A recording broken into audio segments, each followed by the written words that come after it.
জনাব ওসমান চৌধুরী, সম্প্রতি আপনার ব্যক্তিগত জীবনে একটি বিশেষ ঘটনা ঘটেছে, সে প্রসঙ্গে আমাদের বলুন। আমি সোমবার 5 তারিখ বিকাল বেলায় আমি কাজ শুরু করি, করতে আমি 4-5টা ফেয়ার নেওয়ার পর নিউ ইয়র্ক সিটির হোটেল হিলটনে যাই। যে সেখানে আমি 2জন যাত্রী নামানোর পরে আরেকজন যাত্রী আমার ট্যাক্সিতে উঠে, এবং যে যাত্রী নামা সেই যাত্রীর সাথে কিছু ওদের লাগেজ ছিল, লাগেজ ডিসপ্যাচার আনলোড করে।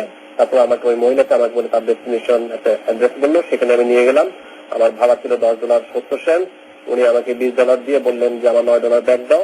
আমি আমার $9 তাকে বেক করে দিলাম। দেওয়ার পর আমি কাজ করতে করতে 4 ঘন্টা পরে আমার একটা যাত্রী তুলতে যায়, তখন সুটকেসটা সন্ধান পাওয়া গেল। সন্ধান পাওয়া যাওয়ার পরে আমি সুটকেস নিয়ে আমি প্রথমে চেষ্টা করলাম তার নাম খুঁজে বের করে দেওয়ার, কিন্তু সুটকেসের গায়ে কোনো লেখা ছিল না। তখন আমি ওটাকে নিয়ে আমার ট্যাক্সি ওয়ার্কার অ্যালায়েন্স অফিসে যেয়ে তার নাম্বারে একটা বের করে আমরা ফোন করা হলো। সে ফোনে কেউ উত্তর দেয় না। উত্তর না দেওয়ার পর কিন্তু আমাকে বুদ্ধি করে আমরা মিডিয়াকে কল করলাম। মিডিয়া কল করে আস্তে আসার আগে আমরা আবার বাক্স খুলে দেখি যে ওর ভিতরে ডায়মন্ডের রিং 2 প্যাকেটের 31 পিস রিং আছে, এবং তার সাথে একটা প্যাকেট এবং ল্যাপটপ আর মূল্যবান জিনিসপত্র ছিল। তা আমরা নিষ্পন্দ যাই নাই, কারণ আমরা জাস্ট উপরটাই দেখছি আর কি। ভিতরে ওই মহিলা আমাকে প্রথমে ফোন করা হলো ডালাসে, সেখানে কেউ ফোন ধরে না।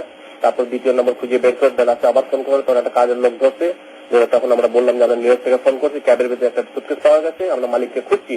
তখন ওর আম্মার কাছে দিচ্ছে, আম্মা তখন আমাদের ডিটেলস দিচ্ছে আমরা কে বা কাহারা। তখন ওর আম্মার কাছে আমাদের অফিসের অ্যাড্রেস তাদের সবকিছু দেওয়ার পরে 2.5 ঘন্টা পরে যার মাল উনি আসছেন। যে ভদ্র মহিলাকে আপনি এতটা সাহায্য করেছেন, তার মনের অবস্থা কি দেখেছেন? কোনো ভাষা উনি খুঁজে পাচ্ছিলেন না।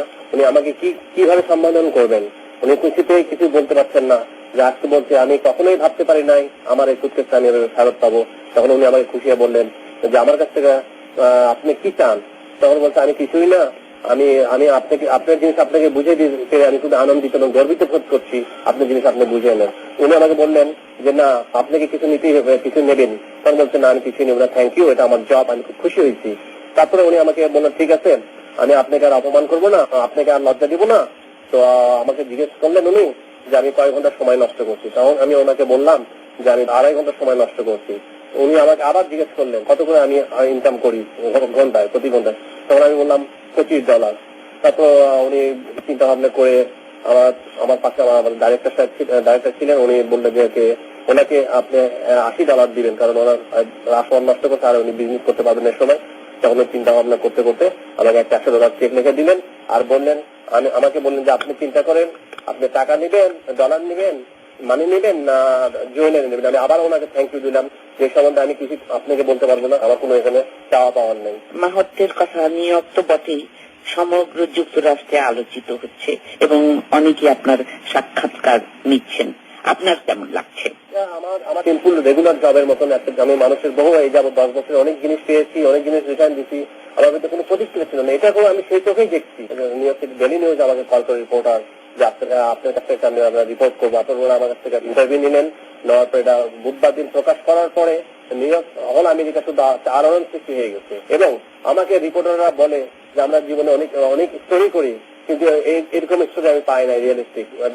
আমি তোকে খুঁজতেছি, আমরা মানে মা তারা যে কিভাবে মৌমাছির মতন খুঁজতেছে, যেটা আমি বলার মতন না আছে। সেই পরিপ্রেক্ষিতে দুপুরবেলা আমার সাথে কথা হলেন নিউ ইয়র্ক ট্যাক্সি ওয়ার্কার্স অ্যালায়েন্সের ডাইরেক্টর। উনি বললো যে নিউজ মিডিয়া গুলো খুঁজতেছে তো আপনাকে, তো আপনি কখন সময় দিবেন, তো আমরা একটা নিউজ কনফারেন্স করবো। তো কখন বলো 2:30টার সময়।